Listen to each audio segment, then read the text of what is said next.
Aló, me avisan si no se escucha bien. Vale, voy a subir aquí todo el volumen que pueda. Y ya saben, pues pueden estarme justamente a la medida que transcurre la clase y me interrumpiendo para poder aclarar dudas, etcétera. Bien, pueden apagar las cámaras, se gustan o dejarlas prendidas como quieran. Vale, entonces yo les decía que justamente este curso necesita fuerzas tener un entendimiento claro de la parte atómica. Entonces tenemos que repasar algunos conceptos, hacer muchos ejercicios de física atómica. Utilizar, por ejemplo, propiedades atómicas para calcular propiedades moleculares, esto en las aproximaciones de átomos unidos y átomos separados. Y pues qué mejor que arrancar justamente con un repaso de física atómica. Entonces uno puede preguntarse qué propiedades uno conoce de los átomos. Pues uno sabe que, pues, digamos, son eléctricamente neutros. También uno sabe que se pueden ionizar, sabe que son de tamaños pequeños. Uno sabe que muchas de las propiedades están gobernadas por el número atómico. Otras están gobernadas justamente por la capacidad que tenga el átomo de ionizarse, de generar cationes, aniones, etcétera. Uno puede pensar justamente en el átomo como un ente físico que es estable, pero que es susceptible justamente de cambiar y también de que es susceptible precisamente de tener alguna interacción con otro átomo para formar una molécula. Entonces uno puede pensar justamente que el decaimiento nuclear, por ejemplo, la desintegración alfa o beta, la desintegración de protones o de neutrones en protón más un muón, etcétera, uno puede pensar que eso en las escalas, digamos, moleculares no le afectan a uno, no porque no existan, sino porque justamente, por ejemplo, cuando uno trabaja con moléculas, puede trabajar con las mezclas de isótopos.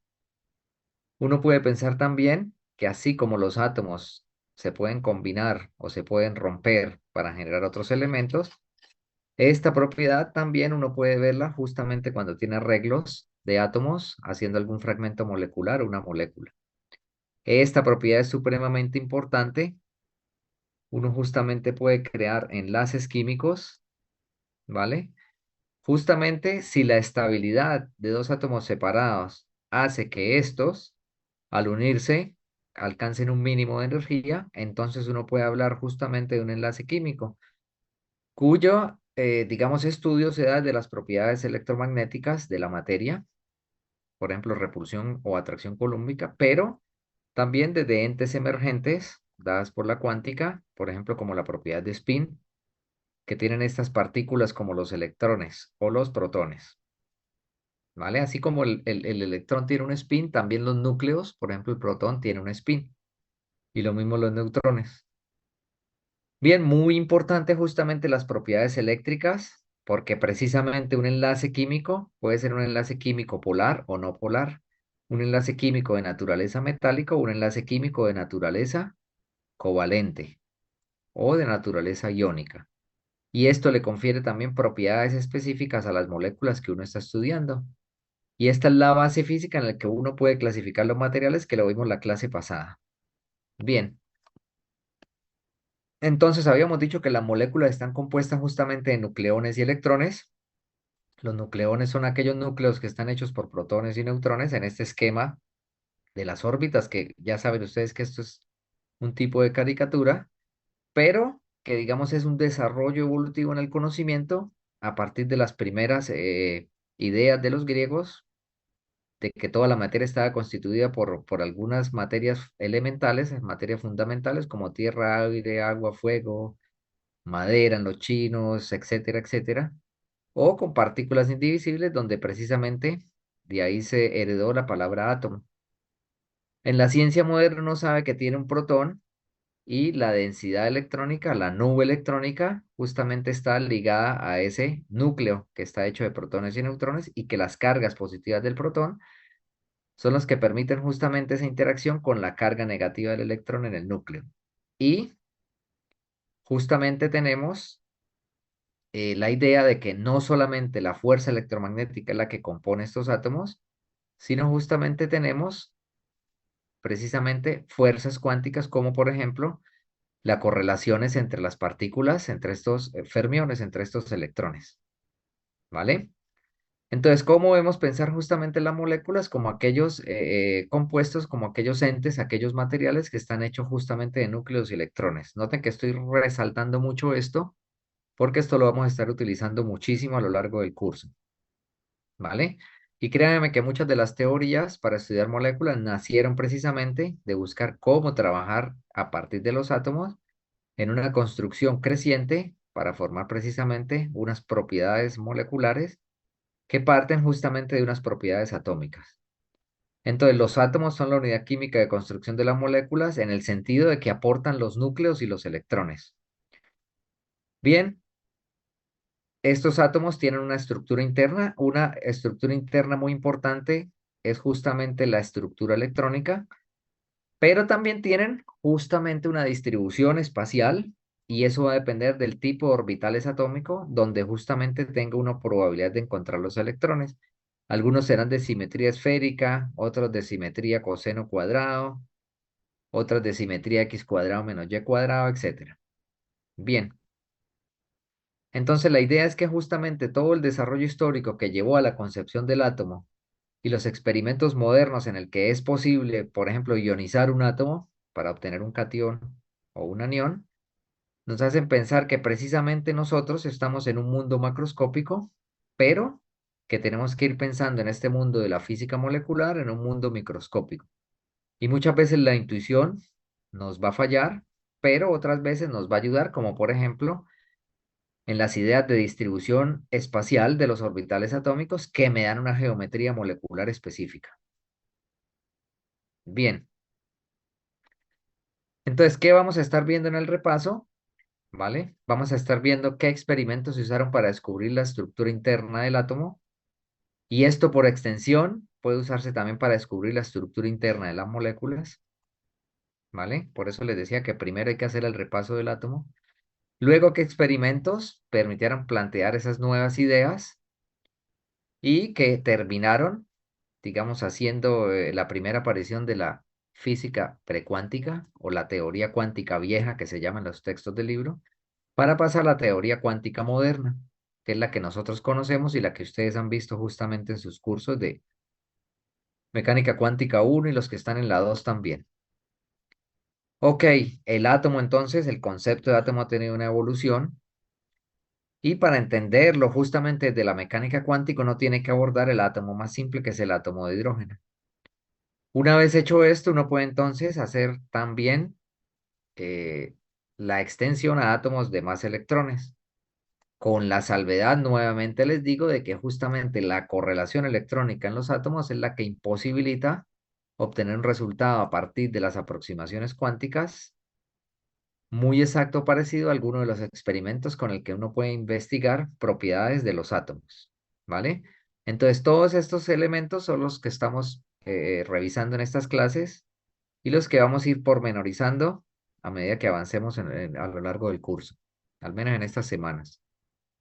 Bien, entonces decía que átomo es justamente un concepto griego, no es otra cosa sino sin división. Hoy día, gracias a la física de partículas y a los grandes aceleradores de partículas, sabemos que el núcleo justamente puede dividirse y que de hecho protones y neutrones están hechos de partículas aún más pequeñas, como son los quarks. Como tal, el átomo pues también es divisible porque yo puedo justamente empezar a ionizar, quitarle capas de electrones a mi átomo y empezar a tener nuevas especies que pueden ser más o menos reactivas.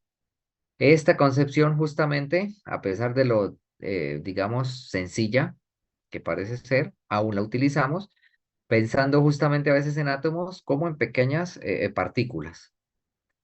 Bien, estas ideas se retomaron en el siglo XVII, donde se planteó justamente átomos de simetría esférica, con un tamaño bastante chico, ¿vale?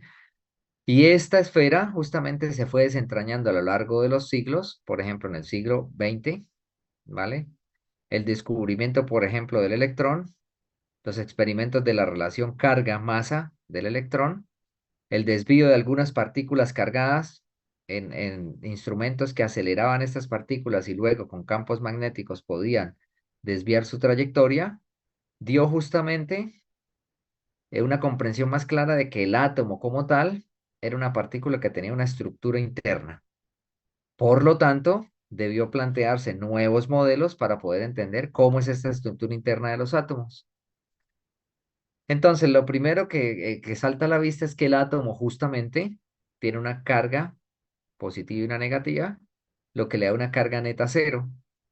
Pero uno puede justamente empezar a investigar cómo son esas cargas, por ejemplo, haciendo ionizaciones de cierta cantidad de materia y haciendo experimentos bastante interesantes en el que uno puede justamente con campos eléctricos acelerar estas partículas cargadas y hallar justamente la relación de masa-carga, ¿vale?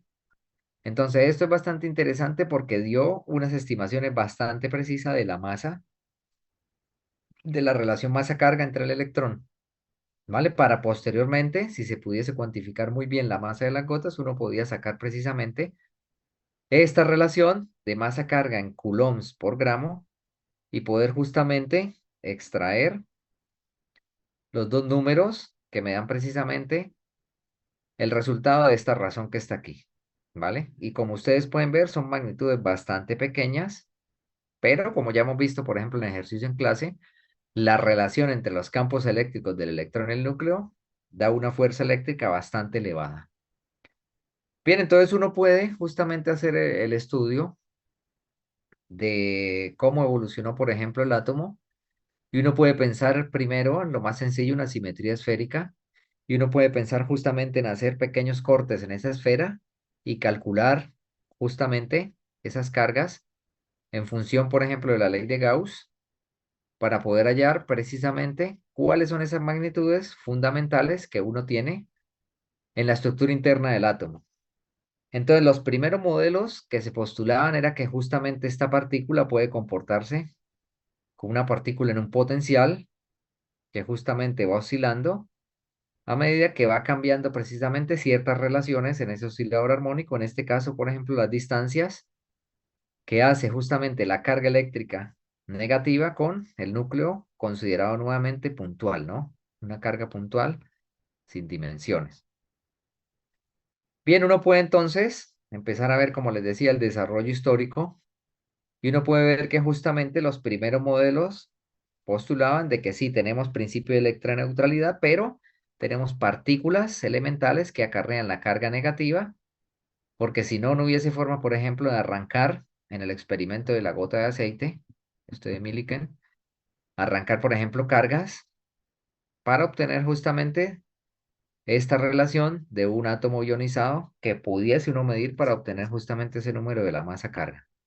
Este modelo teorizaba que justamente esas cargas negativas podían ser arrancadas, pero el resto de la masa justamente del átomo y de las cargas positivas estarían distribuidas en todo el volumen que ocuparía este átomo esférico, ¿vale? Uno puede entonces utilizar estos resultados del modelo del oscilador armónico, este es que ustedes ven aquí, y puede entonces uno plantear qué fuerza eléctrica justamente puede tener en relación a una esfera que está cargada positivamente, pero que uno tiene cargas negativas. ¿Y esto para qué? Para pensar en justamente obtener una cualidad del sistema oscilante para la carga del electrón en función justamente de esta distancia cambiante y de esta constante que uno puede justamente calcular en base a estas constantes fundamentales y en función del inverso de la distancia al cuadrado, ¿vale? Entonces, si uno hace esto en este modelo, uno puede tener justamente, por ejemplo, dimensiones de Armstrong. Esta que ustedes ven aquí, 10 a la menos 10 metros, ¿vale?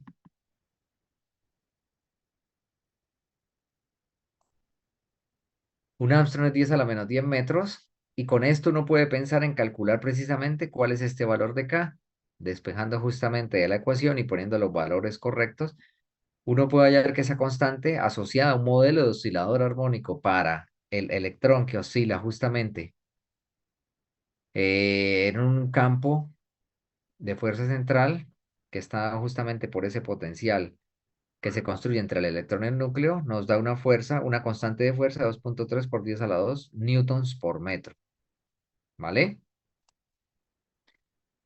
Bien, y uno dirá, pues este modelo es muy sencillo, pero aún, por ejemplo, en aproximaciones de óptica, se utiliza pensando en que justamente estas cargas, estos electrones oscilan y pueden generar justamente pequeños osciladores que pueden reirradiar la energía después de que se da una perturbación en el sistema. Entonces, un modelo bastante sencillo, pero que se sigue usando hoy día justamente en ciertas aproximaciones para entender el comportamiento eléctrico de la materia y la interacción de esta justamente con alguna perturbación electromagnética.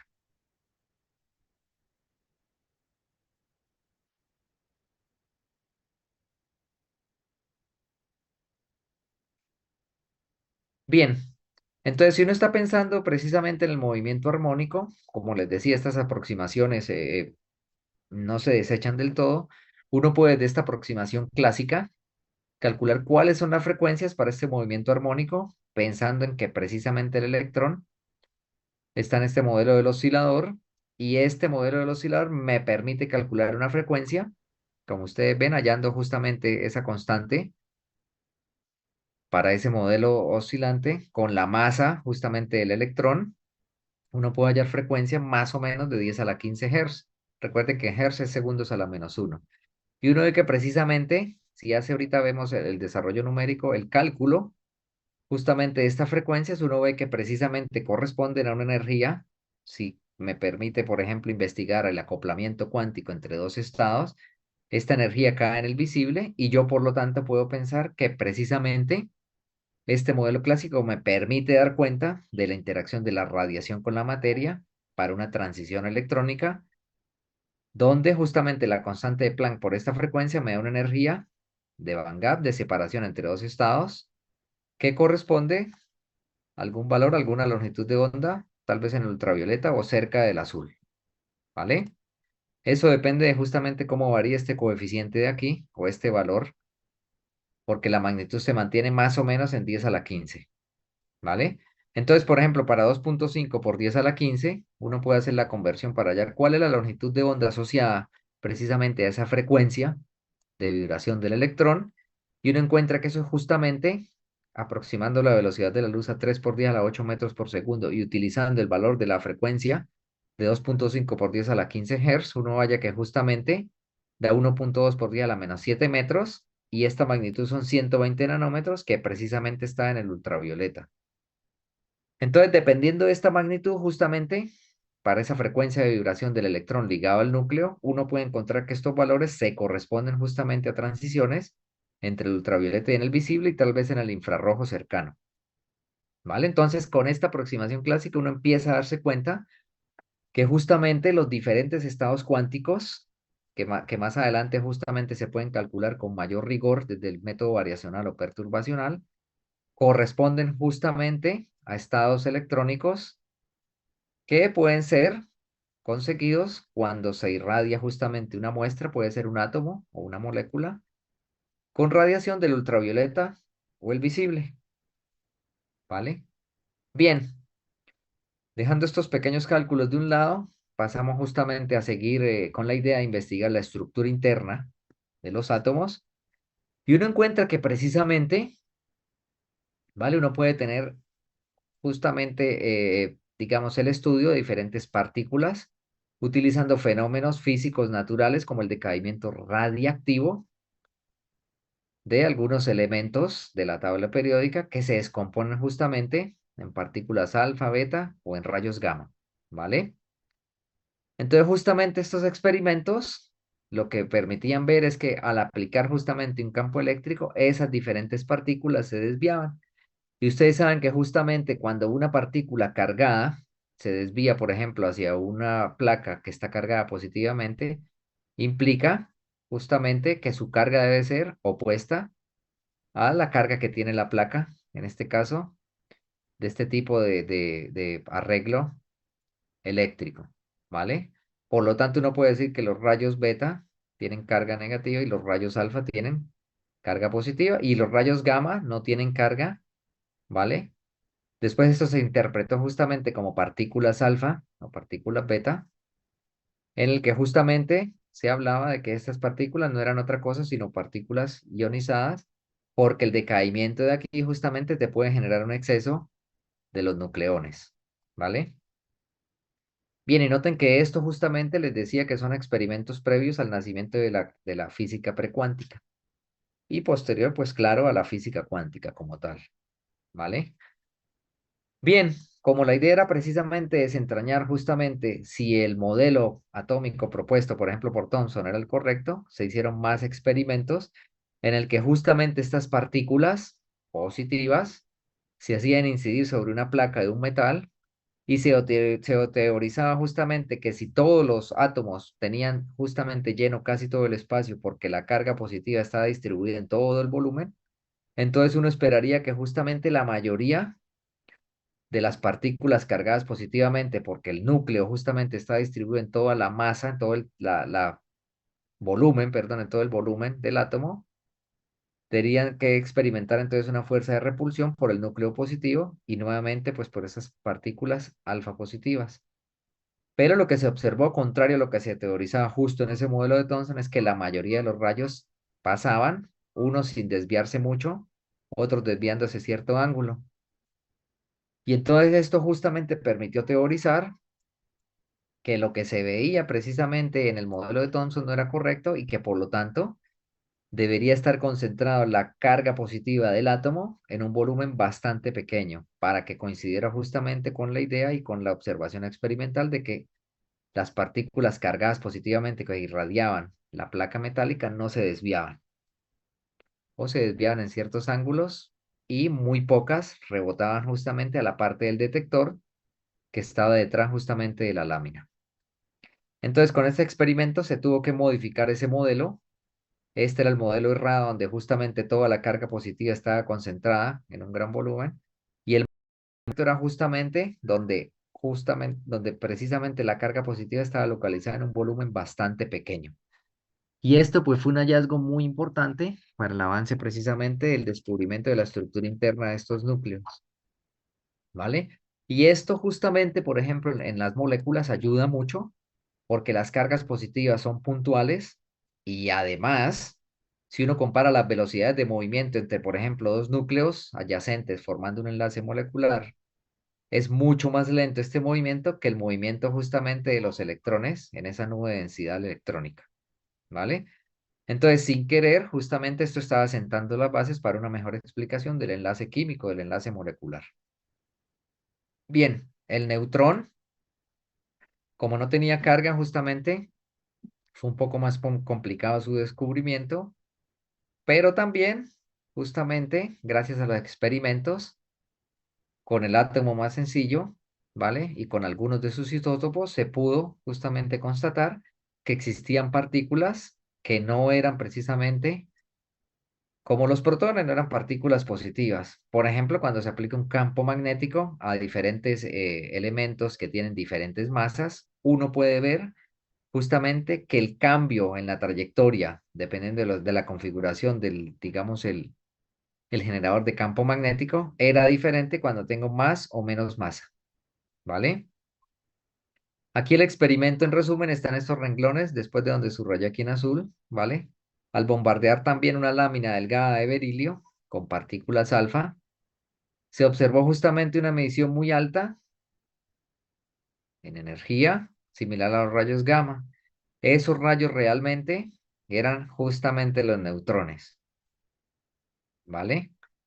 Y con esto se completa precisamente el rompecabezas de lo que tiene internamente justamente un átomo, que en física molecular es importante, si bien las tres partículas, el electrón, el protón y el neutrón, pero reviste mucha mayor importancia los protones y los electrones, sobre todo por la parte de la interacción electrostática entre electrones y protones y en las correlaciones que puede haber entre electrón y electrón y entre justamente el spin que puede haber en los electrones y en los núcleos, ¿vale? Bien, ¿preguntas o dudas hasta aquí?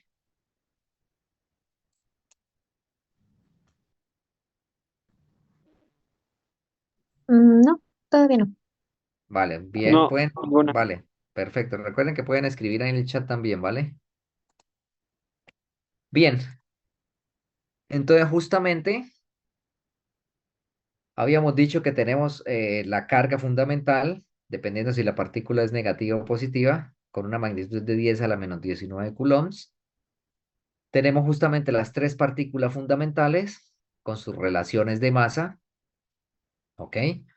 Y esta es la razón física en que justamente cuando estemos estudiando, por ejemplo, enlaces moleculares, que podamos aplicar las aproximaciones en el que el movimiento de los núcleos es mucho más lento que el movimiento de los electrones, porque el electrón es una partícula de masa más ligera, ¿vale? Bien, uno puede utilizar justamente las magnitudes exactas para hacer, por ejemplo, aproximaciones, hacer cálculos y encontrar precisamente cuál es, por ejemplo, la energía de atracción entre un electrón y un protón, ¿vale? Y uno puede también utilizar, como ya vimos, por ejemplo, en el modelo del oscilador armónico, las diferentes masas para poder uno predecir justamente cuáles serían los valores de ciertas interacciones que se dan entre la radiación o entre, en general, en cualquier método de perturbación de uno de estos átomos. Sin embargo, a veces es más cómodo utilizar justamente cargas netas, aquí las llaman cargas unitarias, en el que justamente es más cómodo utilizar estas magnitudes y al final de haber hecho, por ejemplo, las integrales, cuando se hace la aproximación, por ejemplo, de cuál es la integral de acoplamiento electrónico entre ciertos átomos que componen una molécula, me da cierto número en unidades atómicas y luego, justamente cuando tengo ese resultado, cambiarlo por las unidades del sistema internacional para que me dé precisamente el resultado numérico esperado, ¿vale? Eso ténganlo en mente. Y justamente en una de las solicitudes que les pedí que se buscaran una tabla de constantes, vayan justamente integrándolo en sus notas, porque nos va a servir en el transcurso de las clases. Bien. Ok, importante les decía que justamente muchas de las propiedades de los átomos las da el número atómico, es decir, la cantidad de protones que tienen estos. Y uno de esos experimentos, por ejemplo, es el que se da en espectroscopía de absorción atómica, en el que justamente los elementos se ionizan y luego se envía radiación para mirar justamente cómo absorben esas partículas ionizadas. Luego pasan justamente parte de ese espectro por un monocromador, se van eligiendo longitudes de onda una por una para llegar luego a un detector y poder analizar justamente cómo es el espectro y obtener ese espectrómetro, ese espectro de absorción atómica, ¿vale? Esto, por ejemplo, es uno de los procesos muy interesantes en los átomos de transición de la tabla periódica, donde, por ejemplo, uno puede cuantificar metales pesados gracias a esta técnica de absorción atómica. ¿Vale? ¿Qué requiere? Requiere que justamente uno primero calibre el experimento, por ejemplo, ponga concentraciones conocidas, cantidades conocidas del átomo que uno mide, por ejemplo, plomo. Necesito poner cuántos átomos de plomo tengo por volumen para justamente ir aumentando la cantidad de átomos y hacer una curva de calibración, de manera que cuando ponga mi muestra problema pueda interpolar justamente en esa curva de calibración y pueda hallar la cantidad de átomos que tenía mi muestra, ¿vale? Pero bueno, dejando a un lado, digamos, esta aplicación, lo fundamental que uno se debe preguntar es cómo están distribuidos los electrones alrededor del núcleo, ¿vale? Y esto justamente fue una pregunta que surgió por el principio de electroneutralidad, porque se sabía que si los átomos son neutros, si yo puedo ionizarlos, por ejemplo, con algún mecanismo, por ejemplo, con radiación ultravioleta, con una descarga eléctrica, etcétera, entonces implica que mis partículas que acarrean la carga negativa deben estar de alguna forma distribuidas alrededor del núcleo, que como ya vimos en el experimento, está justamente localizado en un volumen bastante pequeño, ¿vale? Entonces a eso precisamente va a responder este tipo de espectroscopía y muchas otras. Por ejemplo, aquí viene lo que ustedes hicieron en el ejercicio con el cloruro de sodio, que aquí está, la sal de mesa. Y si yo justamente pongo mis átomos, por ejemplo, mis átomos metálicos, potasio o litio, justo en una fuente de energía como una llama, yo puedo ver que dependiendo precisamente del color que yo observe, puedo cualitativamente decir qué tipo de cation tengo ahí.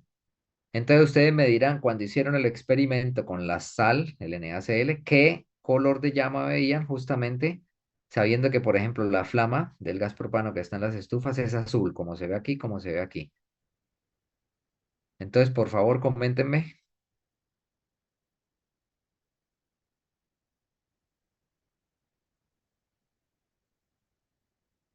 Ya saben que pueden escribir ahí también en el chat, ¿vale?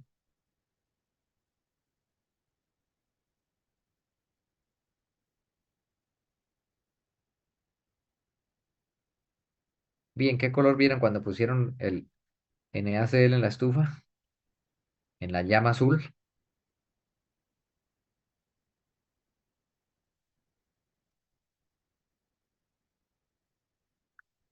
¿No vieron nada? ¿Es como amarillo? Ajá, exactamente. Perfecto. ¿Alguien vio otro color?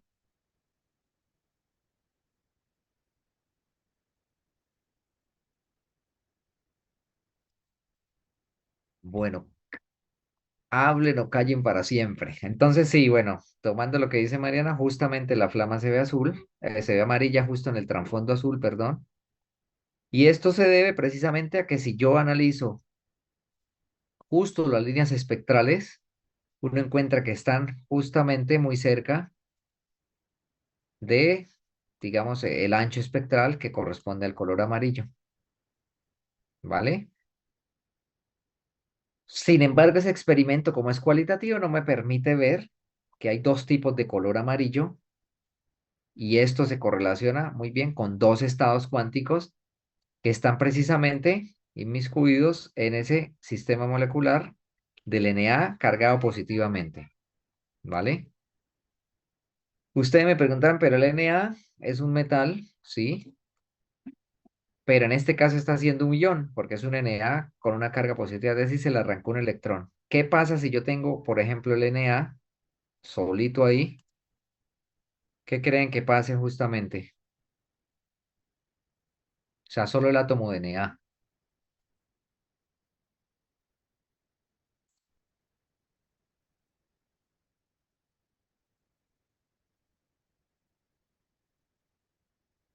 Bien, ¿alguien escribió en el chat?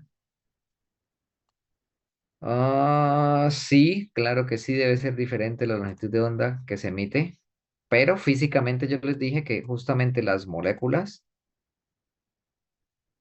o más bien los átomos no existen, digamos, en estado puro, solamente el átomo por ahí ambulando, siempre debe estar combinado con algo. De manera que si yo tengo Na, digamos, metálico en el ambiente, este no va a permanecer así, sino va a reaccionar justamente con el oxígeno del aire o con el entorno químico que tenga ahí para producir algún derivado de Na. ¿Vale? En ese caso puede producir, por ejemplo, un hidruro, un óxido, etcétera. Y físicamente uno lo que va a ver es que esto va a reaccionar y va a generar una flama. Si tengo el Na solo en el aire, va a reaccionar, va a generar una flama y va a emitir también luz. Y de hecho, si tengo mucho Na, va a explotar. ¿Vale? Bien. Entonces aquí no tengo el Na metálico, sino tengo el Na catiónico. Y uno observa espectroscópicamente que tiene dos colores amarillos, dos longitudes de onda. Esto está en Armstrong, asociada justamente a dos estados cuánticos que difieran en energía en joules. Entonces yo puedo calcular justamente cuál es esa diferencia de energía si utilizo estas relaciones. El delta de energía es igual a la constante de Planck por la frecuencia. La longitud de onda es igual a la velocidad de la luz sobre la frecuencia. El inverso de la longitud de onda en centímetros a la menos uno es el número de onda y está dada por la frecuencia sobre la velocidad de la luz. Y la frecuencia justamente es la velocidad de la luz multiplicado por el inverso de la longitud de onda, ¿no? Como si despejase de aquí. Entonces, con base en esto, yo puedo calcular justamente a estas dos longitudes de onda puestas en metros, cuál es su frecuencia, y después de obtener su frecuencia, es decir, hago primero este cálculo y después de obtener su frecuencia, ¿vale? Puedo hallar justamente cuál es la energía de cada uno y luego, cuando hallo la energía de cada uno en joules, puedo hacer la resta de los dos, ¿vale? Y así hallo precisamente cuál es la diferencia de energía entre los dos estados cuánticos para estas dos transiciones del sodio. ¿Vale? Entonces aquí de una manera esquemática, un poco la talacha.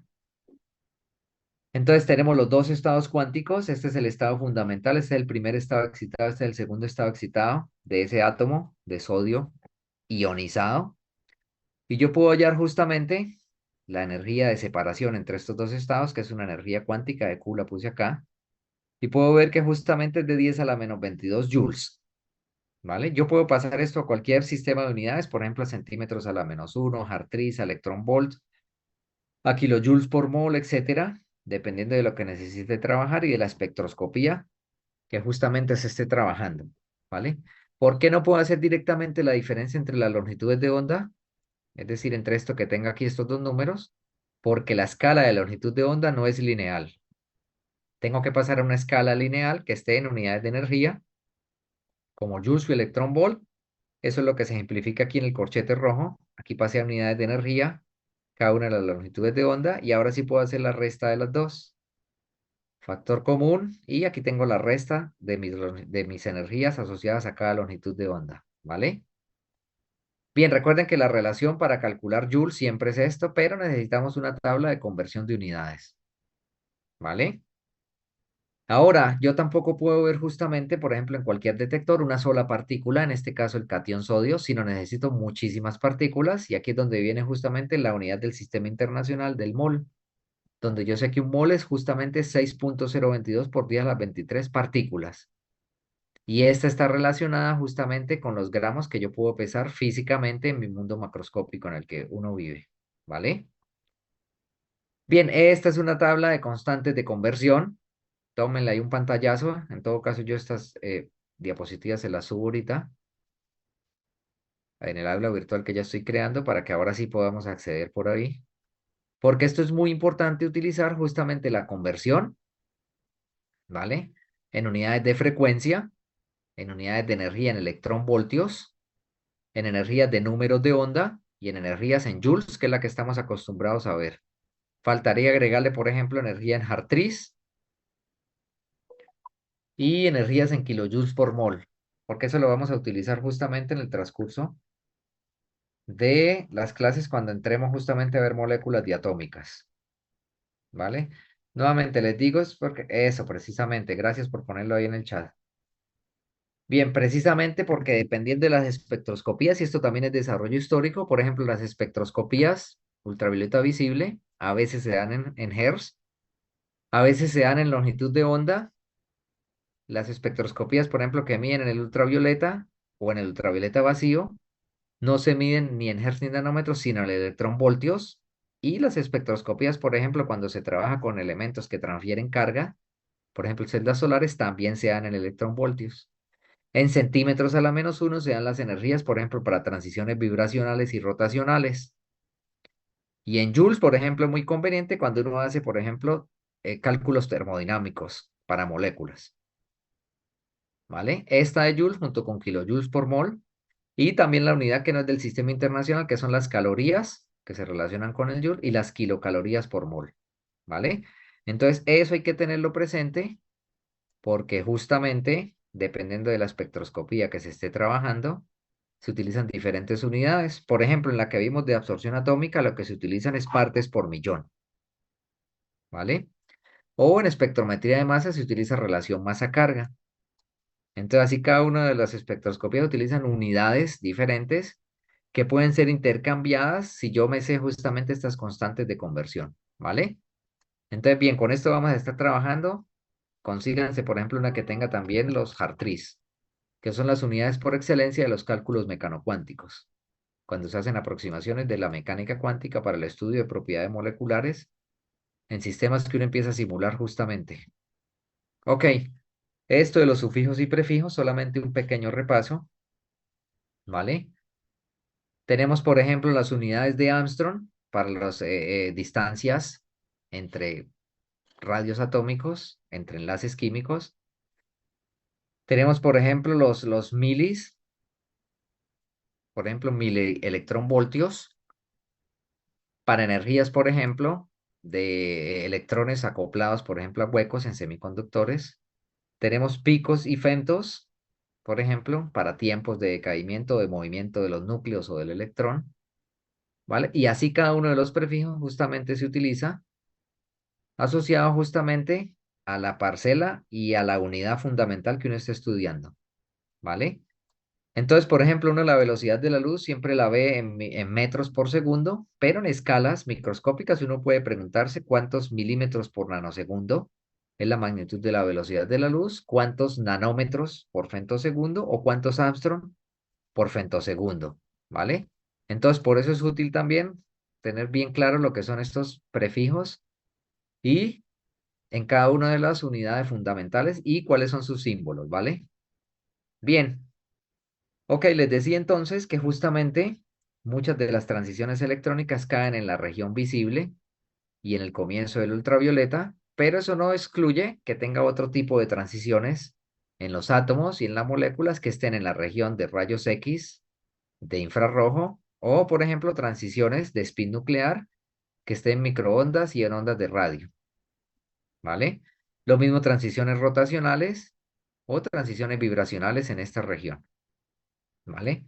Entonces, la naturaleza justamente también le permite a uno, dependiendo de la región espectral con el que yo perturbe mi sistema, asociar el proceso físico que está ocurriendo justamente en el material, ¿vale? Entonces, la luz visible, aquí dice solo la luz, pero la luz visible es un tipo de radiación electromagnética, esto ya lo conocemos, y la idea es que justamente esta interacción que tenemos entre la radiación y la materia nos permite escudriñar, nos permite clarificar cuál es la estructura interna que tienen justamente átomos y moléculas, ¿vale? Toda onda electromagnética tiene una frecuencia y una longitud de onda asociada, ¿vale? Esto es muy importante. Sin embargo, tengan en mente que la frecuencia es la que me caracteriza mi onda electromagnética. La longitud de onda varía cuando la onda electromagnética pasa por un medio diferente de vacío, ¿vale? Es decir, por aire, por un líquido, por un sólido, etcétera, etcétera, ¿vale? Y habíamos dicho que pues aquí vamos a trabajar nosotros con materia lumínica y uno podría preguntarse si justamente la luz es materia. Sabemos que justamente la luz pues transporta energía, pero uno podría decir, como aducen algunos, que la luz pues no es materia, ¿no? Es decir, materia compuesta por quarks y otros leptones, ¿no? ¿Vale? Sino más bien se teoriza esta onda electromagnética en el caso de, digamos, la interacción electromagnética como un portador justamente de interacción, ¿vale? Eso también que quede claro, por favor. Y finalmente, justamente el tamaño de la longitud de onda asociada a cada uno de las regiones del espectro electromagnético también me dice algo del tamaño del sistema con el que se está trabajando. Y a la inversa, uno puede tener interacción radiación-materia y escudriñar cuál es la materia que tiene ahí, o uno también puede utilizar justamente la longitud de onda asociada para ver el tamaño, precisamente dependiendo de esta escala que ustedes ven aquí, ¿vale? Entonces, si yo quiero, por ejemplo, tener mayor resolución, yo puedo utilizar luz visible y esto me da una resolución, ¿vale? De 10 a la menos 9 metros, ¿ok? Cubierto de ahí a valores más grandes, 10 a menos 8, a la menos 7, a la menos 6, que son las escalas de las micras, que es el tamaño de todas las células. Y por ejemplo, en un microscopio óptico, yo puedo ver fácilmente esos tamaños porque utilizo justamente esta propiedad de la radiación electromagnética. Pero si yo quiero ver tamaños más chicos, tengo que irme a regiones del espectro electromagnético de menor longitud de onda, ¿vale? Esto implica que si puedo utilizar, por ejemplo, un microscopio de rayos X, yo puedo ver tamaños más chicos, ¿vale? Y esto justamente es lo que se utiliza en la microscopía electrónica, donde uno acelera el electrón, ¿vale? Y el electrón lo que hace precisamente es comportarse como una onda que me permite ver con esta mayor resolución el espécimen que estoy tratando justamente de estudiar, digamos, en escala de longitud, ¿vale? No sé si eso queda claro. Si no, por favor, intervengan, ¿vale? Entonces uno puede decir, claro, si la tecnología avance, yo puedo utilizar rayos gamma para ver tamaños más pequeños. En principio, físicamente es posible porque la longitud de onda asociada a los rayos gamma es mucho más chica, ¿vale? Bien, entonces eso también es importante, porque ya vamos a ver, por ejemplo, la comparación entre el tamaño de una onda en el visible y un tamaño molecular típico, ¿vale? Bien, vale, jóvenes. Entonces, como les dije, una medida de energía es justamente la frecuencia y sabemos que nosotros en una, digamos, función oscilante, esa longitud de onda puede asociarse justamente a la frecuencia y la multiplicación de ambas me da justamente la constante, ¿no? Ahorita vamos a ignorar que, por ejemplo, la radiación electromagnética puede pasar por un medio, por ejemplo, por un cristal de NaCl, por un cristal de BaO3, etcétera, Al2O3, por aire, por agua, etcétera. Y esta longitud de onda va a cambiar, pero esta frecuencia se va a mantener, ¿vale? Ahorita tengan en mente que la multiplicación de las dos me da una constante, ¿vale? Bien, entonces uno puede asociar justamente a una velocidad de la luz constante diferentes regiones espectrales en el espectro visible. Y eso justamente está asociado por cuántos ciclos por segundo precisamente va cambiando la fase de esta onda electromagnética en su componente eléctrica y en su componente magnética, ¿vale? Bien, ¿esto por qué es importante? Porque nuevamente esto me da el tamaño con el que puedo resolver un sistema. Entonces, si yo utilizo, por ejemplo, un láser de ultravioleta, ¿vale? Que está aquí abajo, yo puedo obtener una mayor resolución porque mi tamaño de la onda es más pequeño y a la vez voy a tener justamente más repeticiones de mi evento porque tengo más oscilaciones de mi onda electromagnética, ¿vale? Y si ustedes pasan, por ejemplo, la velocidad de la luz, esta constante que da de multiplicar lambda por nu, por la frecuencia, nos da que la velocidad de la luz en nanómetros por femtosegundo es 300 nanómetros por un femtosegundo, ¿vale? Recuerden que las escalas de movimiento de las partículas cargadas, por ejemplo, el electrón es de atosegundos, ¿vale? O sea, estamos 1000 veces por encima con este femtosegundo respecto a la velocidad de un electrón, ¿vale? Esto es importante porque justamente la radiación electromagnética, véanlo así, es más rápida que cualquier interacción que se dé justamente con la materia. Y eso me permite precisamente utilizar la radiación electromagnética para poder mirar propiedades de la materia, ¿vale? Bien, no dejen de hacer ustedes justamente este cálculo de la velocidad de la luz en milímetros por hora y en nanómetros por femtosegundo y en Armstrong, ¿vale? Por Armstrong en distancia por justamente atosegundos también, ¿vale? Que no la puse ahí, pero téngala presente, ¿vale? Bien, como ejercicio ahorita, ustedes van a desarrollar precisamente estos pequeños cálculos. ¿Cuál es la longitud de onda más larga? La luz roja, que tiene 4.3 por 10 a la 14 Hz, o la luz azul de 6.4 por 10 a la 14 Hz, ¿vale? Aquí están justamente esas longitudes de onda. Y este es otro ejercicio para intercambiar precisamente, por ejemplo, los colores en un semáforo, que los puedo dar por su frecuencia a su respectiva longitud de onda, ¿vale? Bien, eso se los dejo de tarea, ustedes le avanzan justamente allá en casa. Ok, les decía que es muy interesante poder desde la cuántica abordar, digamos, cuestiones empíricas que se han desarrollado a lo largo de la historia, por ejemplo, de la física atómica y física molecular, como es, por ejemplo, la aparición de la constante de Rydberg, ¿vale? Bien, en el principio, lo que se obtenía era justamente espectros de absorción y espectros de emisión de, por ejemplo, diferentes elementos que están confinados a baja presión, por ejemplo, en un tubo de vidrio donde uno puede tener descargas eléctricas y uno puede justamente después colectar cuál es el espectro que uno observa, ¿no? Uno puede pasar, por ejemplo, luz blanca por ese instrumento, donde se tiene, por ejemplo, un tubo de cuarzo, donde se tiene un gas hidrógeno, y uno puede ver justamente que tenemos líneas espectrales, ¿vale? Recuerden que se necesita ionizar la molécula de hidrógeno para obtener las líneas espectrales del átomo de hidrógeno, ¿vale? Entonces uno ve que hay ausencia de ciertos colores, es lo que ven ustedes aquí como líneas verticales negras, en algunas regiones espectrales del azul, el verde, el amarillo, el rojo, ¿vale?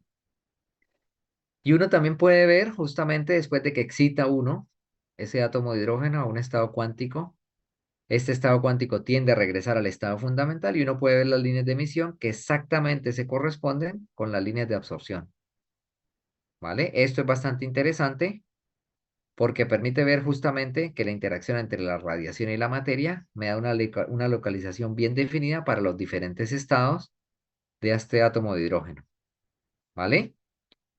Bien, entonces, empíricamente, muchos investigadores empezaron a teorizar la separación de estas líneas, es decir, por qué esta aparece en 400, esta cerca a 500, esta cerca a 700, etcétera, y empezaron a desarrollar estas líneas empíricas de manera que el inverso de la longitud de onda donde aparecen estas líneas está dada por la separación de estos números, ¿vale?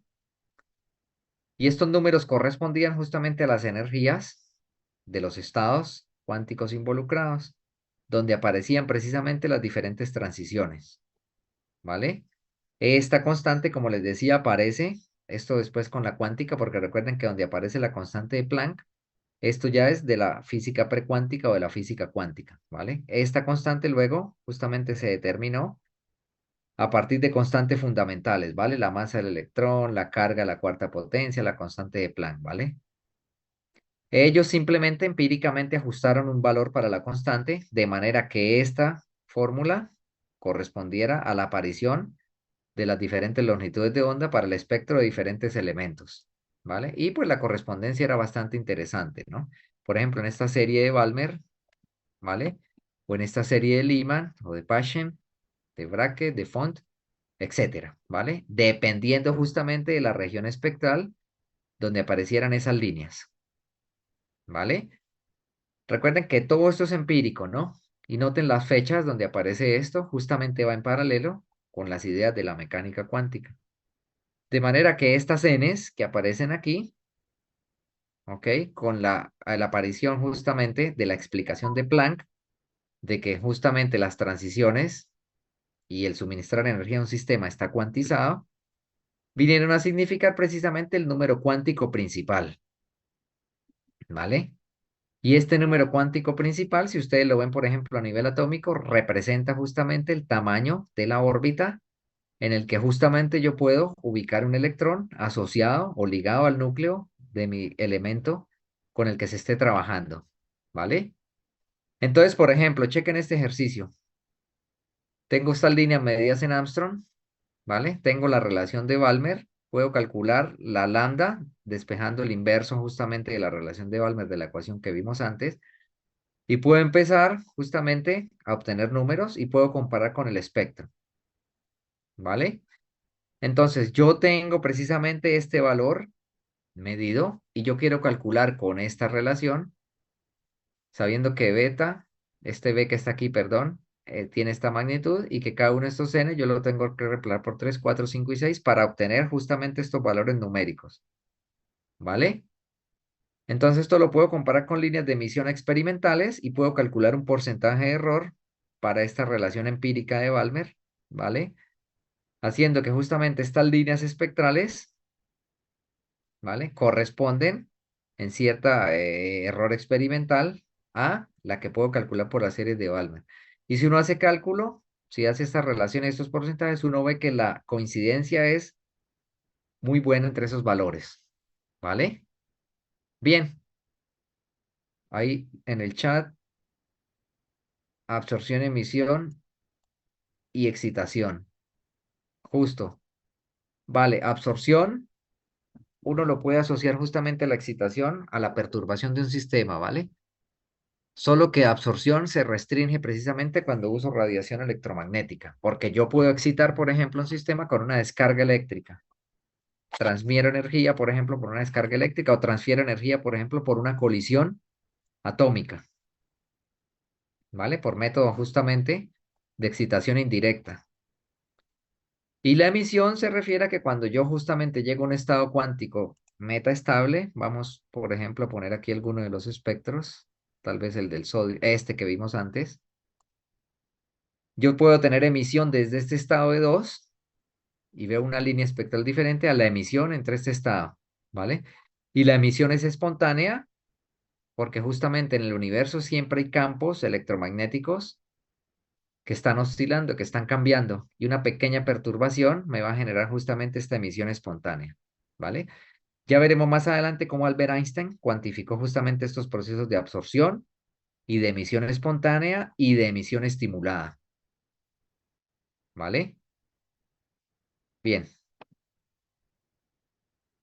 entonces sí hay que saber diferenciar justamente todos esos procesos. Ya cuando, como les dije, cuando veamos lo de los coeficientes de Einstein, vamos a aclararlos un poco, ¿no?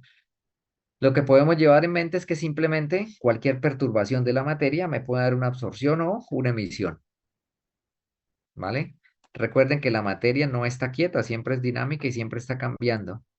Y que un sistema también, si yo lo perturbo, pues puede generar justamente, en el caso de átomos y moléculas, un estado cuántico que vive cierta escala de tiempo, dependiendo de qué estado cuántico es, si es electrónico, si es vibracional, si es rotacional, si es de Rydberg, etcétera, ¿vale? Bien, volviendo a esto de las líneas, ¿vale? Tengo líneas de Balmer, líneas de Lyman, ¿vale? O de Lyman. Yo puedo calcular cuál es la radiación emitida por un átomo de hidrógeno cuando el electrón hace una absorción justamente porque es perturbado por un campo electromagnético, por luz, ¿no? Aquí pongamos entre paréntesis luz visible, porque justamente estamos en el espectro visible, al menos en estas tres transiciones que están como rojo, azul y violeta, ¿vale? Bien, entonces yo puedo calcular con estos niveles 2 y 3 en esta serie de Balmer para ver cuál de estas tres transiciones se corresponden, ¿vale? Luego puedo cambiar que mi estado 2 sea el 4, mi estado uno sea el 2 y puedo buscar la siguiente línea espectral, ¿vale? Si yo hago eso detenidamente y poco a poco, yo puedo encontrar que, por ejemplo, cuando tengo n igual a 2 y n1 igual a 2 y n2 igual a 3, es decir, lo que me dice justamente aquí el ejercicio, yo puedo encontrar que mi cálculo, al multiplicar estos inversos multiplicado por la constante de Rydberg, me da este valor, ¿vale? ¿Sí hay alguna pregunta? Gustavo, no, perfecto. Bien, entonces si yo intercambio este valor que me da aquí al multiplicar la constante de Rydberg, ¿vale? En nanómetros y saco el inverso de este resultado numérico aquí, de 1/4 menos 1/9 multiplicado por la constante de Rydberg, me da 659 nanómetros. Y si ustedes ven, ese valor es muy parecido a este dato. Ahora, yo puedo mejorar el resultado poniéndole todas las cifras decimales que tiene aquí la constante de Rydberg, ¿vale? Aquí lo aproximé simplemente 1,9. Noten que cambié este valor porque trunqué sin aumentar aquí, ¿no? Entonces, por eso no me da tan exacto, ¿no? Pero fue un cálculo somero.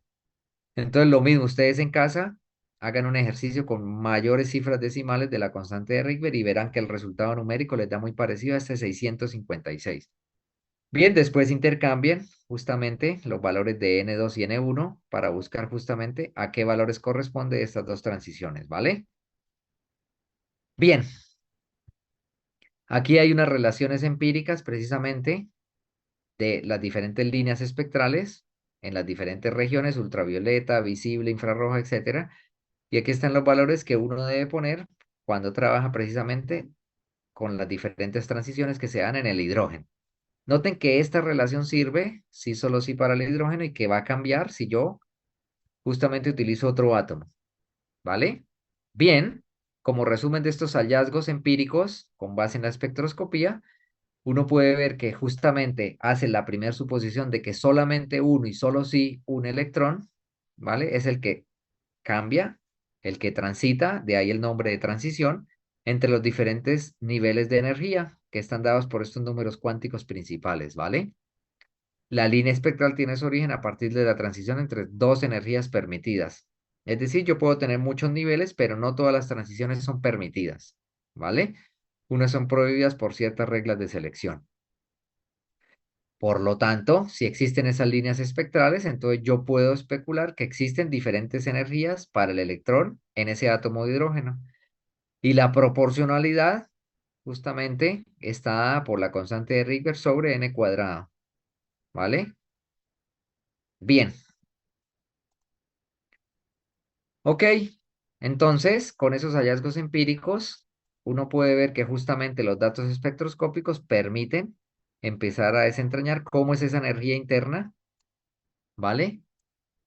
De los electrones ligados a cada uno de sus núcleos, ¿no? Otro de los experimentos, justamente que dio nacimiento a la mecánica cuántica y a la aparición de la constante de Planck, fue justamente la radiación de cuerpo negro, ¿vale? Recuerden que uno siempre, en experimentos, uno busca relaciones matemáticas entre lo que está observando y entre variables que uno pueda controlar. Por ejemplo, se varía la temperatura, se varía la energía del sistema, se varía el área, etcétera, y uno empieza a encontrar relaciones empíricas que me mapeen estas funciones, ¿vale? Que fue justamente lo que hizo Max Planck al tratar de reproducir estas curvas y que aparecía justamente esa constante de Planck, que no le gustó a él ni poquito, ¿no? Porque él justamente quería al comienzo tratar de buscar un error en sus propios cálculos porque no aceptaba esos saltos cuantizados de la energía, ¿vale? Bien, entonces dependiendo justamente de cómo cambie esta temperatura que ven aquí en Kelvin a la cuarta potencia, uno va a obtener justamente un corrimiento del máximo y uno va a tener una relación con diferentes valores de temperatura, ¿vale? Para esos espectros que se están observando. Bien, uno puede a la inversa, si uno sabe que la radiación, por ejemplo, mapea una curva espectral detectada experimentalmente y que su máximo está a 490 nanómetros, o sea, 490 nanómetros son 0,4 micrómetros, más o menos estaría como por aquí, ¿vale? Uno puede a la inversa hallar justamente cuál es la temperatura si aplica uno justamente estas relaciones empíricas que se hallaron para la radiación del cuerpo negro. Bien, les decía que lo interesante, justamente este hallazgo de que la materia y la interacción radiación-materia esté cuantizada, fue el que apareció esta constante, que si pueden memorizarla, pues estaría bien, ¿no? Noten aquí que para algunas interpretaciones espectrales es útil tener esto en unidades de joules por segundo o en unidades de electron volts por segundo, ¿vale?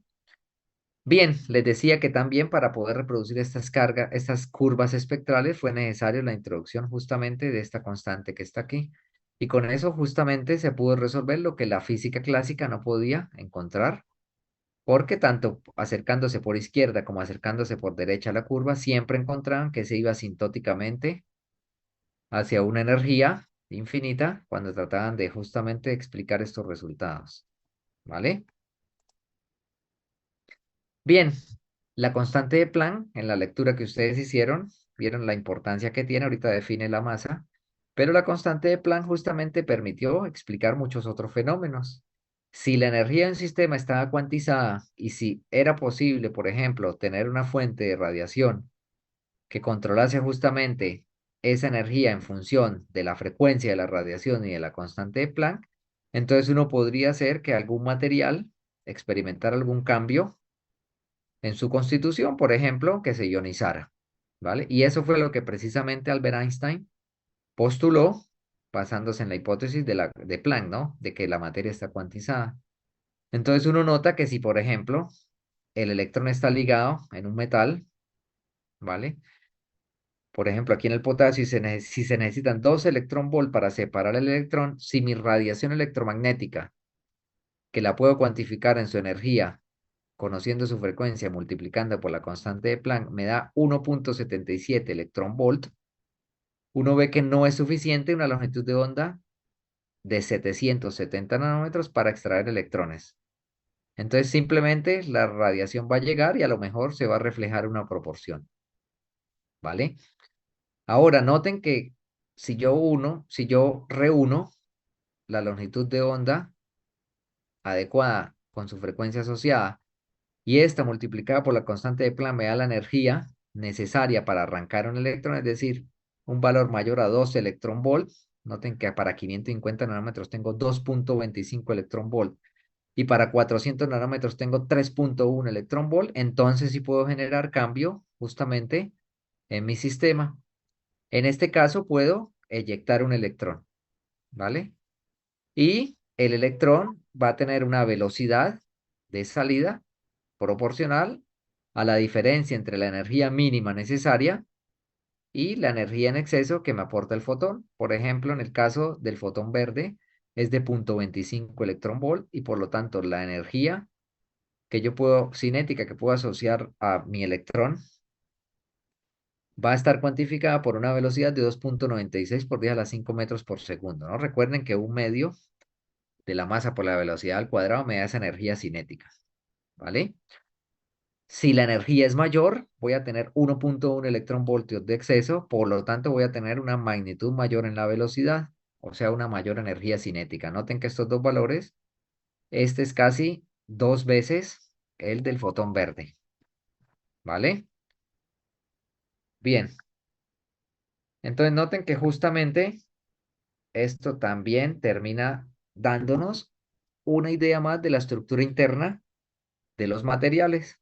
Si yo cambio el material, esta energía va a cambiar también, ¿vale? Y noten que no solamente pues yo tengo que tener en mi sistema la placa, la radiación, sino tengo que hacer justamente un arreglo experimental que me permita cuantificar cuántas partículas cargadas me llegan a mi detector, ¿vale?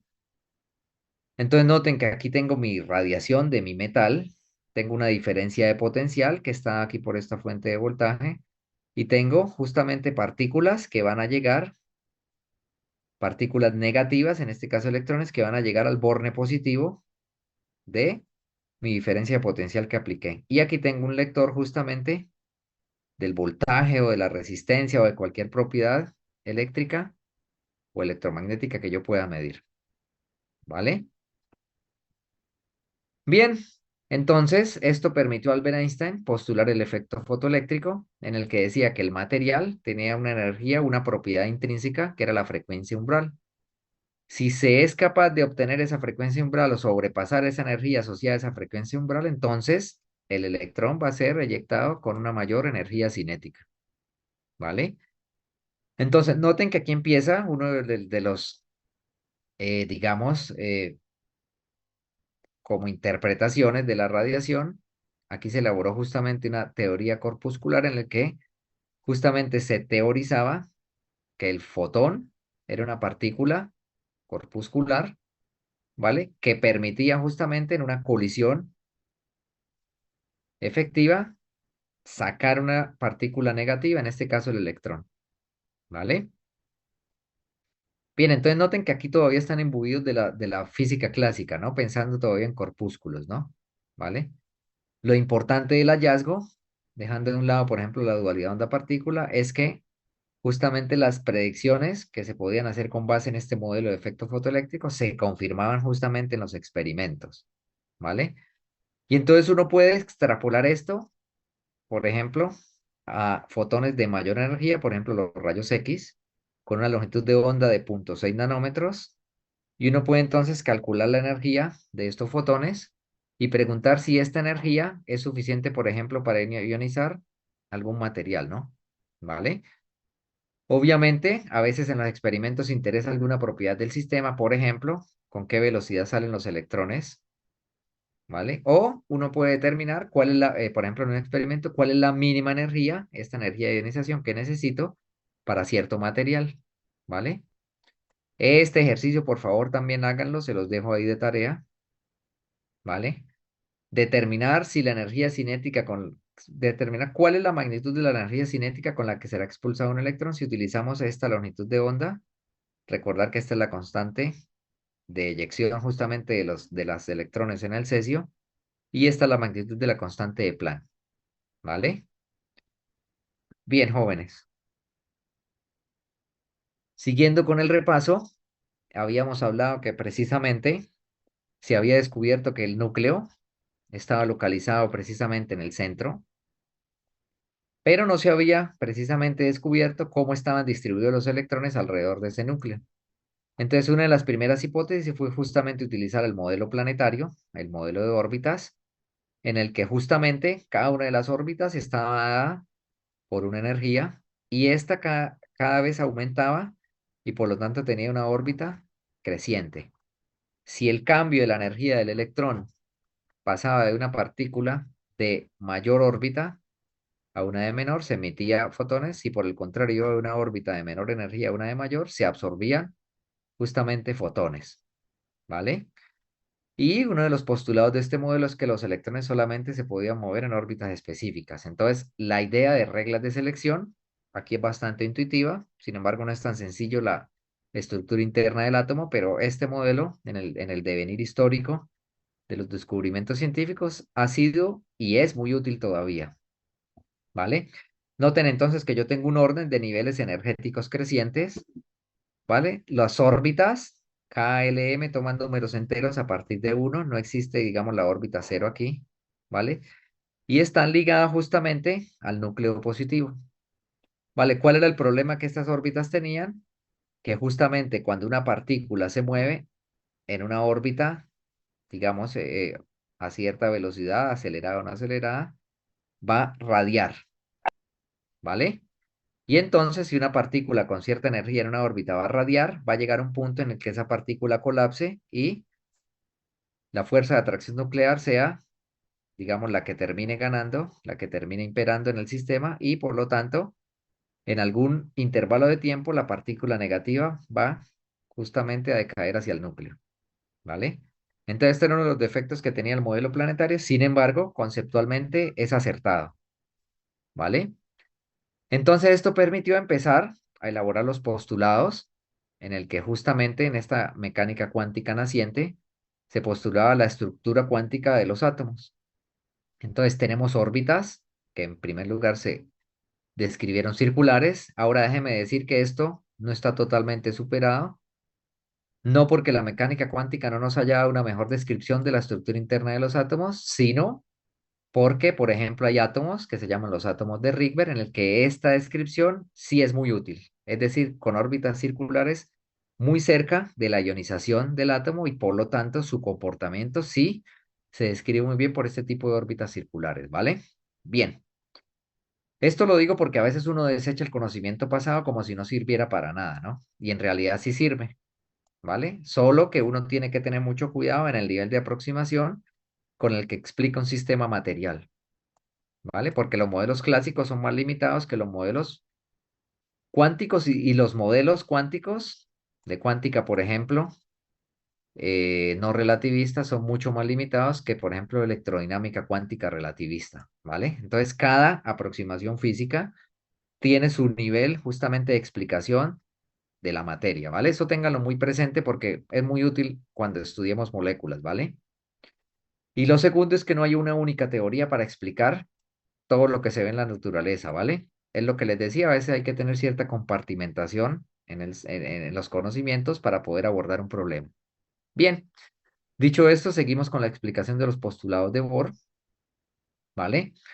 Este es muy importante porque las únicas órbitas permitidas para el electrón son aquellas en las que el momento angular, aquí ya empieza a aparecer otra propiedad heredada de la física clásica, es un múltiplo entero de h sobre 2pi, es decir, de h barra, ¿no? ¿Vale? Heredado de la física clásica, pero reinterpretado desde la cuántica. Y empieza a aparecer justamente estas propiedades emergentes cuánticas, ¿vale? Para describir cómo es precisamente la estructura interna del átomo. Ojo con esto, el electrón solo emite o absorbe energía en saltos de una órbita permitida a otra, lo que explicaba en la diapositiva anterior, ¿no? ¿Vale? Y ojo, la energía de dichos cambios, de dicha transición, está dada precisamente o asociada a esta frecuencia, ¿vale? A la frecuencia de los fotones absorbidos o emitidos. Si yo cambio un poco esa frecuencia, puede que ya no tenga la transición.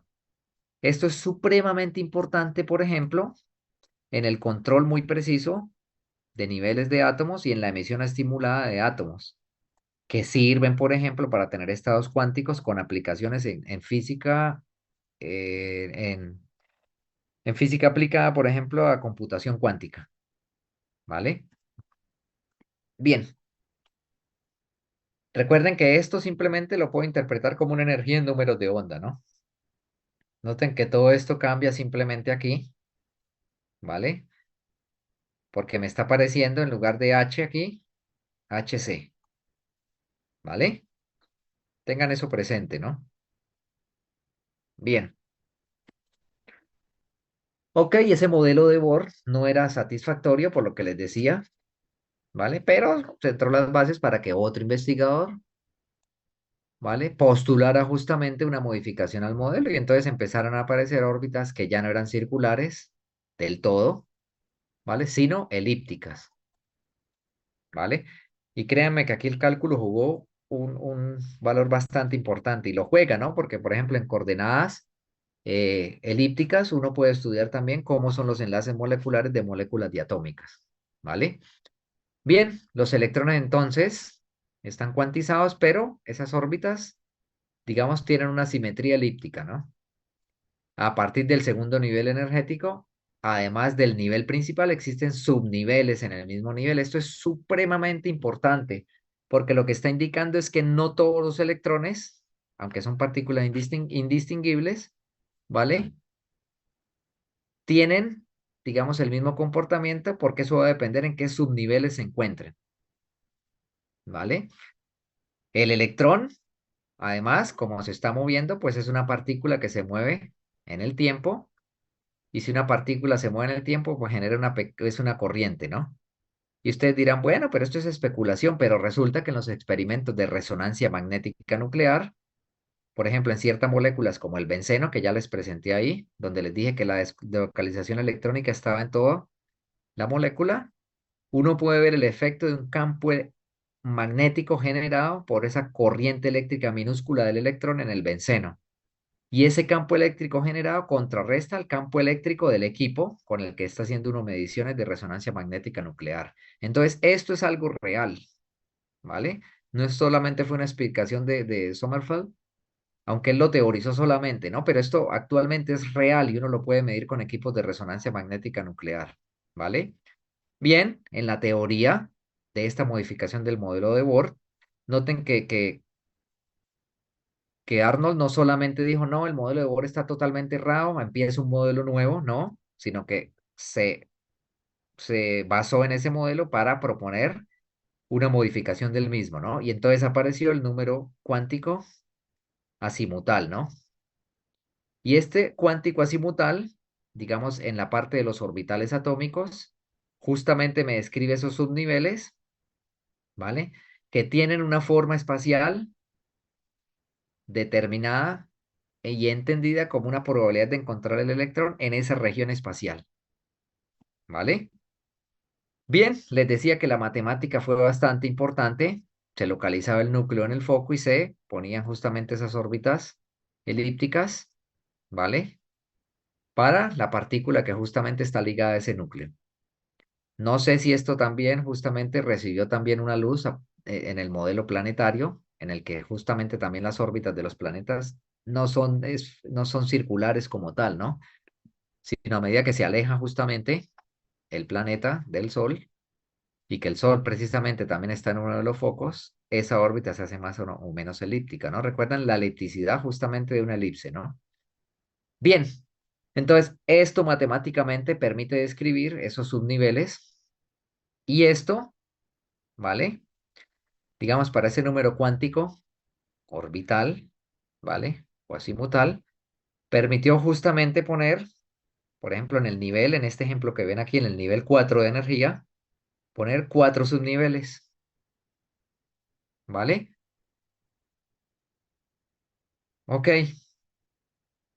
entonces noten ustedes que este número cuántico de Bohr me da la energía del sistema, pero este número cuántico justamente me da cómo es la forma de mi orbital, ¿no? Y bueno, lo cuantificaron con estas etiquetas de los números, ¿vale? Pero generalmente uno, por ejemplo, en la tabla periódica, si ya se las consiguieron, uno ve justamente las letras que significan precisamente cada una de las primeras letras de estas palabras, ¿no? ¿Vale? Y así ya pasó la historia y así se sigue manejando, ¿vale? Y son intercambiables el S por el cero, la D por el 2, la P por el uno, la F por el 3, luego sigue una G, luego una H, la G por el 4, la H por el 5, etcétera, ¿no? Para este número cuántico que me describe los subniveles, ¿vale? Bien, ¿alguna duda hasta ahí? Recuerden que pueden escribir en el chat, ¿vale?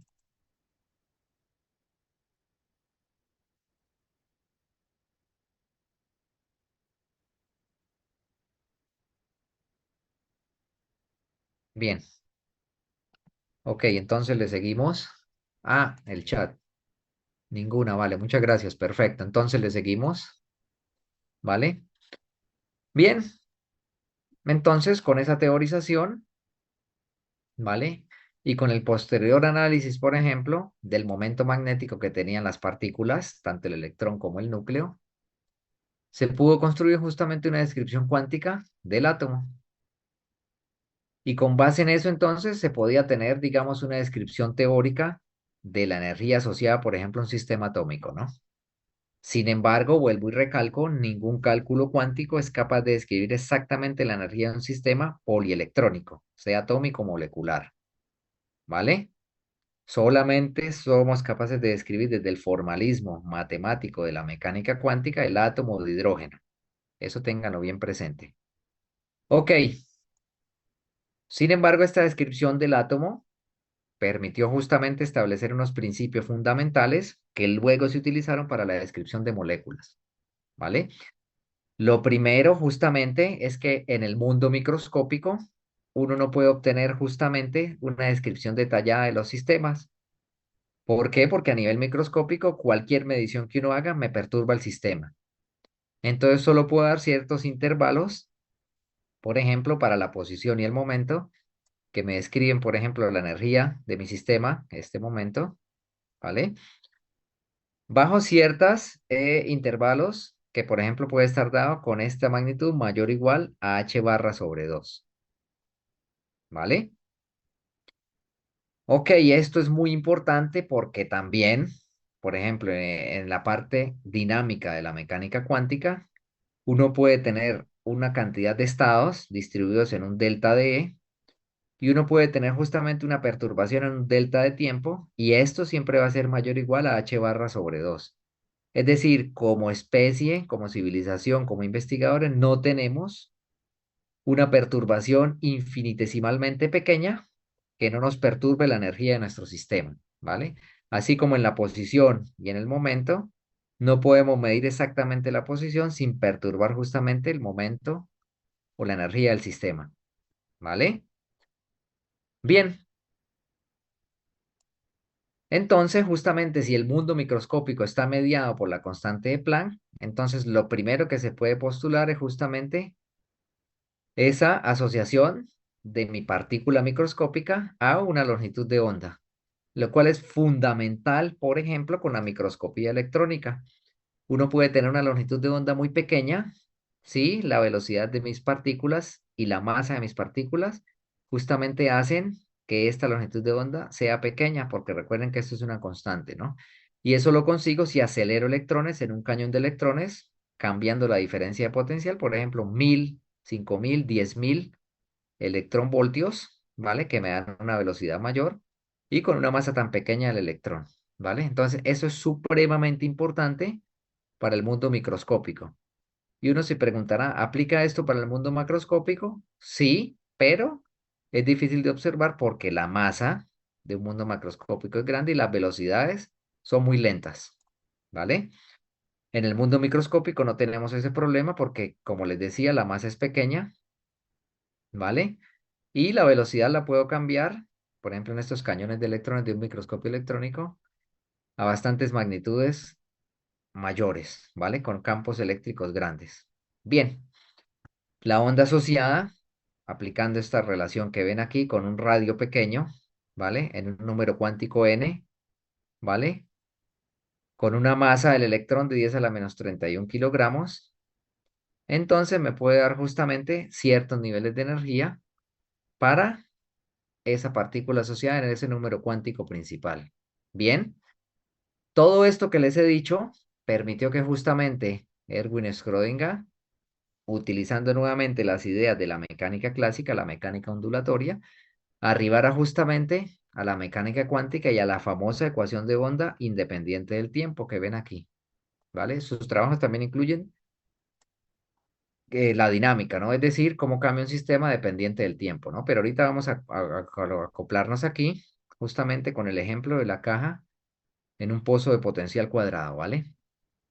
Bien, entonces sí, justamente con la dualidad de onda-partícula dada por el efecto fotoeléctrico, como fotones, y por la longitud de onda asociada a una partícula como un electrón acelerado, entonces uno puede plantear justamente que la trayectoria exacta de una partícula la puedo intercambiar por una función de onda en el que, por ejemplo, si yo tengo una función de onda estacionaria, entonces esta función de onda, si la elevo al cuadrado, me puede dar justamente una descripción de mi sistema con el que estoy trabajando.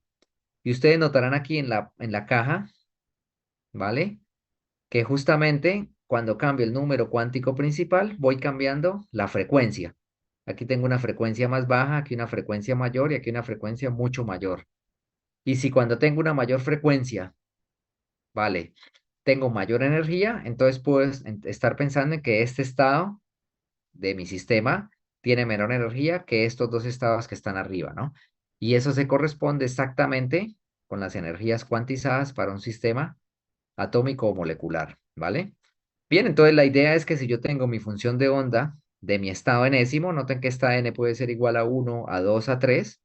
Yo puedo resolver mi sistema si tengo un hamiltoniano apropiado, si tengo un operador en general apropiado que me extraiga, ¿vale? El valor propio de mi función de onda con una función de onda adecuada para que esta ecuación de onda se cumpla, ¿vale?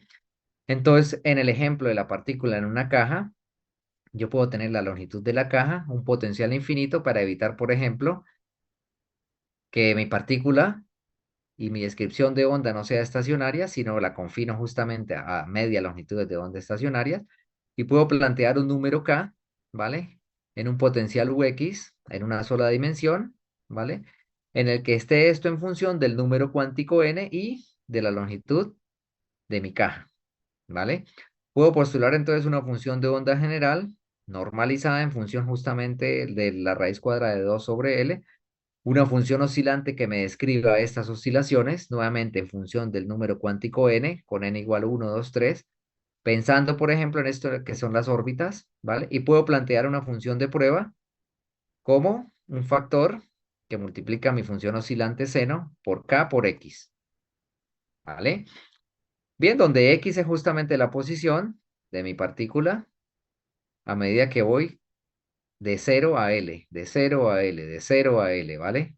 En cualquiera de las posiciones de aquí, ¿vale? Tengo mi función el límite. Cuando tengo x igual a 0 y x igual a L, mi función de onda se aniquila, ¿no? Es cero. Es decir, mi potencial impide que mi función de onda exista por fuera de esa barrera de potencial, ¿no? Aquí no estamos hablando de tunelaje ni otros efectos cuánticos, sino simplemente en el modelo de la caja de la partícula la estamos confinando para que nos dé funciones estacionarias, ¿vale? Esa es la idea justamente de este modelo para describir cómo puedo utilizar la cuantización para describir mi sistema como una función de onda que oscila, ¿vale? Calculo entonces, aplicando la ecuación de Schrödinger, ¿vale? Mi función de onda con mi operador para que me dé la energía. Y eso lo puedo entonces también irme por otro camino, desarrollarlo clásicamente. Entonces tengo mi energía cinética como un medio de la masa por la velocidad al cuadrado. Esta la pongo en función de parámetros cuánticos, ¿vale? Y hallo que justamente mi energía es mi constante de Planck al cuadrado sobre dos veces la masa por la longitud de onda asociada a esa función oscilante, ¿vale? Entonces puedo decir que mi función oscilante está asociada a esas longitudes de onda dependiendo de L, donde solamente como son funciones de onda estacionaria, solamente sobreviven aquellas que cumplen múltiplos semienteros de lambda, ¿vale? Y entonces a esto puedo multiplicar justamente ahora sí por mi valor de n para utilizar esto justamente en mi argumento de mi función oscilante, ¿vale? De manera que en definitiva mis funciones de onda permitidas son aquellas cuando lambda es igual a 2 veces L sobre n, con n un número entero positivo, ¿vale? Bien, y esto me da entonces diferentes funciones de onda que yo puedo probar, las cuales voy a asociar a los diferentes estados cuánticos de mi sistema. Ok, entonces con esto yo puedo plantear que mi energía para la caja entonces queda definida como el número cuántico principal al cuadrado por la constante de Planck al cuadrado sobre 8 veces la masa de mi partícula oscilante por la longitud de la caja al cuadrado. Y como les decía, esto lo puedo obtener también aplicando el operador adecuado, en este caso el hamiltoniano, de energía cinética y energía potencial, donde obtengo justamente una energía que sea de esta forma, ¿vale? Bien, lo puedo obtener entonces, en principio, considerando la condición de potencial cero dentro de la caja, por lo tanto este término se anula y me queda solo la parte cinética. Resuelvo con una función de prueba. Ahora completo mi función sinusoidal con una coseno multiplicada por esta constante, derivo, encuentro que tengo esto y puedo reemplazar justamente en mi ecuación de onda. Y al hacer el desarrollo en mi ecuación de onda encuentro que la segunda deriva de mi función de onda con respecto a la posición me da menos k al cuadrado multiplicado por la función de onda, donde este justamente es el valor propio de mi ecuación de onda, ¿vale? De manera que esta k al cuadrado debe ser igual a 2 veces m por la energía por h barra al cuadrado. Y si uno justamente el tratamiento que había encontrado para la energía, encuentro que está escrito justamente por este valor, pero ahora en función de k. Bien, ahora que me interesa encontrar cuáles son los valores de a y de b, ¿vale? Si seno de 0 igual a 0, ¿vale? Entonces en mi límite justamente encuentro que phi, cuando evalúo en 0, me da igual a b, porque el coseno de 0 me da 1, como dice acá, ¿vale? Entonces tengo que b es igual a 0, por lo tanto este término de aquí se anula y solamente mi función de onda queda descrita por esta parte. Ahora, ¿qué pasa si en mi función de onda aplico justamente la normalización y cambio justamente mi k, que hallé en la diapositiva anterior, esta k que está aquí? Entonces queda que mi función de onda queda escrita con un argumento en el seno de n por pi por la posición por la longitud de la caja, ¿vale? Y entonces puedo empezar a hallar cuál es el valor de k con la otra condición de contorno, cuando lambda, perdón, cuando L en phi, en la función de onda es cero, ¿no? Que es la condición que habíamos puesto para el potencial. Y cuando hago esto, justamente hago que A multiplicado por seno por K por L es cero, de manera que la única forma para que esta ecuación sinusoidal se cumpla, tengo que tener justamente que seno de n pi es igual a cero, y como yo sé que mis valores de n es 1, 2, 3, 4, entonces K multiplicado por L debe ser n multiplicado por pi. Y esto me lleva a que justamente mi función completa me dé que K sea igual a n por pi sobre L, ¿vale? De manera que con esto en mente ya puedo calcular mi energía de la partícula y esta energía es la misma que hallamos justamente en la descripción de la caja, ¿vale? Ahora, para hallar A, simplemente lo que hago es cálculo diferencial. Puedo hacer reemplazos de mi función de onda y aplicando cuando x es igual a 0 y cuando x es igual a L en mi integral definida, puedo reemplazar mis límites sabiendo que como esto está normalizado me da 1 y despejando, haciendo la integral y luego despejando obtenemos que el factor que multiplica el seno es igual a 2 sobre L elevado a la 1/2, es decir, la condición de normalización que ya habíamos descrito en las diapositivas anteriores, ¿vale? De manera que una función de prueba que me describe bien mi comportamiento ondulatorio en esa caja de potencial con paredes de potencial infinito es 2 sobre lambda raíz cuadrada multiplicada por seno, que multiplica el número cuántico, por pi, por x sobre la longitud de la caja, ¿vale? De manera que si yo varío la longitud de la caja, tanto aquí como acá, se va a ver afectado, ¿vale? Cuando aplique la ecuación de Schrödinger, el valor de energía que puedo hallar justamente en mis diferentes niveles cuando n es igual a 1, n es igual a 2, n es igual a 3, ¿vale? Bien, y esto justamente es lo que pasa si yo cambio la longitud de mi caja. Si hago, digamos, L más chico, voy a tener niveles más separados. Si hago L más grande, entonces mis niveles se van a acercar en energía. Y yo puedo calcular cuál es ese delta de energía entre niveles aplicando justamente el resultado para energía reemplazando n, de manera que al hacer el álgebra para estos dos términos que ven aquí, me queda una fórmula compacta de 2n más 1 por h barra al cuadrado sobre 8m más l al cuadrado. ¿Vale?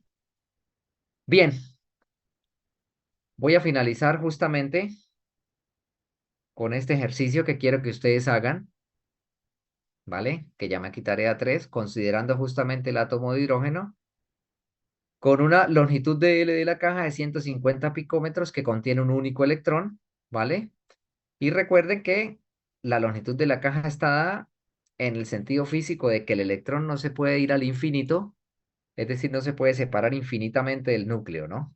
Sino tiene una barrera en el que justamente ahí existe el átomo de hidrógeno. Cuando el electrón pasa ese nivel, ya deja de existir el átomo de hidrógeno y existe solamente un protón, ¿vale? Entonces quiero que estimen la longitud de onda en nanómetros para la radiación emitida cuando el electrón está en un nivel de energía de 2 y decae emitiendo fotones hacia el nivel de energía de 1, ¿vale? Y quiero que usen todo lo que hemos visto hasta acá. Bien, jóvenes, voy a dejar hasta aquí la clase. Les voy a enviar esto ahorita al correo para que sea más rápido o al WhatsApp mejor, ya que están ahí, para que ustedes justamente completen esta tarea y ya la próxima clase va a ser también aquí por Zoom. Nos veremos aquí. O si algo, digamos, ocurre en el transcurso de hoy o mañana, se los estaré comunicando por el WhatsApp ya. ¿Vale? Bien, jóvenes, ¿alguna duda?